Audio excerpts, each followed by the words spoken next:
Hi everyone, it's Alexis, and today I'm going to be telling you about some of my favorite places to visit in Southern California. I was born and raised here in Southern California, so many of these places I've been going to for quite a few years now, and I'm sure that several other of you who are also Southern California natives have been to or at least heard of many of the places I'm going to be mentioning today. If you haven't been to some of these places, then I highly encourage you to plan a trip to some of them. I'm going to be mentioning the location of each of them in the presentation, as well as leaving the links to their websites in the description box down below. If you enjoy this presentation, then hopefully you'll make it a point to visit some of these places in the future as well. So the first place I'm going to be mentioning today is the Cabrillo National Monument over in San Diego. I visited this monument almost every summer for the past 12 years now. The first time I went was when I was 8 years old and I went with my Girl Scout troop, and I thought it was so beautiful that my family has made it a point to make it a trip annually, almost every single year. The monument actually commemorates the landing of Juan Cabrillo at San Diego Bay back in 1542, and they have a little museum that they have dedicated to him over at the monument. There's actually quite a few things that you could do with the park if you're into nature and stuff. There's the museum that you can go to, but there's also the Point Loma Lighthouse, which is located near the cliffs. The lighthouse is no longer in use, but they've turned this into a museum as well, so you can walk around inside of it. It's really interesting to see how the architect arranged all of the rooms in the house. The dining room, the kitchen, the living room, and the 4 bedrooms are actually all arranged around this spiral staircase that they have that leads up to what used to be the light, which is actually now on display at a building next door to the lighthouse. It's just really interesting to see what life would be like if you lived by the ocean. It's definitely not really a place I would recommend you go into if you're claustrophobic, because the walk up the stairs can be quite tight, but if you're not claustrophobic, then I definitely recommend that you go inside and give it a look. A little ways down the road from the lighthouse, there's also the tide pools you can go visit, where you can go and touch the anemones and the starfish and view them in their natural habitat. It's kind of like going to the touch tanks at the aquarium, except you really get to see them and how their real-life environment looks, and it's very interesting. Walking from tide pool to tide pool can also be quite a workout, so this is also a good place to go hiking if you enjoy hiking. There's definitely no shortage of beautiful views to be seen as you walk up and down these cliffs. Speaking of beautiful views, there's also the drive up to the monument that's just as beautiful as the monument itself. The drive up, you pass by Fort Rosecrans National Cemetery, which is breathtakingly beautiful in its own way. It's definitely very sad to see all of the different gravestones for the soldiers who died in World War II as you drive up over there, but seeing them in front of the ocean, it's tragically beautiful in its own way. Amoeba Music is definitely a popular hangout place for people who are native to Southern California. They have basically every music genre that you can think of, so no matter what you're into, you're always guaranteed to find something that you like. With music stores and bookstores, within recent years, they've become kind of a dying industry with the rise of digital libraries in both music and books. So making a trip out to Amoeba Music is definitely something I would recommend to do as soon as possible, because you never know when they might close down. I heard a rumor that they will be closing down within the next 3 years after their lease is up. I've heard other rumors that they're going to try to renew their lease, but in any case, I definitely recommend that if you enjoy music, if you enjoy DVDs, if you like comic books, because they sell those at a very good price, that you go as soon as possible. I personally am a vinyl collector, and they have quite a huge selection of vinyl, so I go there quite often, and they're all very decently priced. So if you like music, if you like DVDs, if you like comics, this is definitely a good place for you to visit within next couple months, hopefully.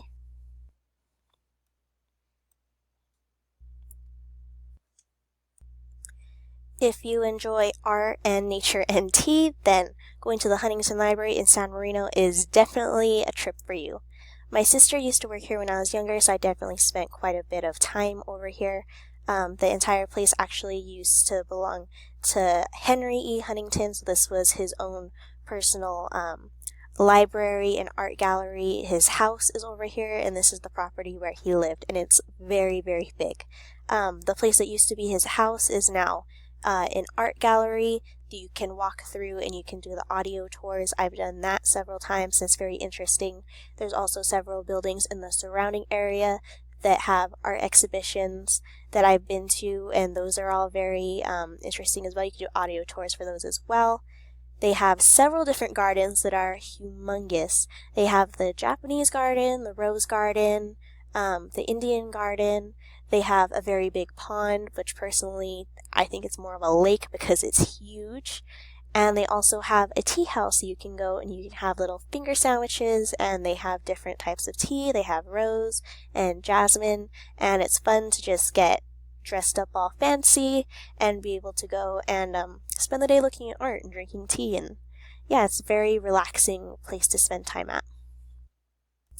Perhaps what Southern California is best known for is Disneyland and California Adventure. I'm an AP pass holder, and I try to make it a point to go several times a month, although I do realize that it is quite pricey to get tickets for them, so I definitely recommend saving up for a while in advance and trying to make a trip out to at least one of the parks, because it's something that everyone should experience at least once in their life.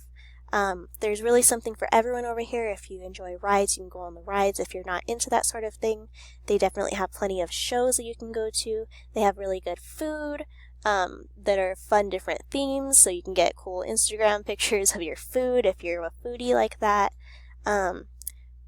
You can also do a lot of people watching. That's something that's very popular for people out there, although I've tried talking about it with several other people and they don't understand the appeal behind it. But there's something for everyone over here, and Halloween has made its way over to Disneyland and California Adventure right now. So as you can see in these pictures I took within the past week, Oogie Boogie has taken over California Adventure and he's made it his own. And yeah, it made for a lot of good photo ops. And I definitely recommend, if you would like to go to Disneyland, either going during Halloween or Christmas if you don't mind wait times being a little bit longer. If you're not the kind of person that enjoys waiting in line, then I would recommend going between March and May, when there aren't as many holidays going on, or during the summer when a lot of people are blacked out from their passes. The Blvd in Los Angeles is actually a new art building that has opened within recent years. It just recently opened in 2015. It's commonly mispronounced as the Broad, but it's actually the Blvd because it's named after Mr. and Mrs. Blvd. A lot of the artwork over there is part of their own personal collection. It's all contemporary and modern art, so it's all very strange yet interesting. It definitely is good if you like taking Instagram pictures. You can take some pretty artsy photos over here.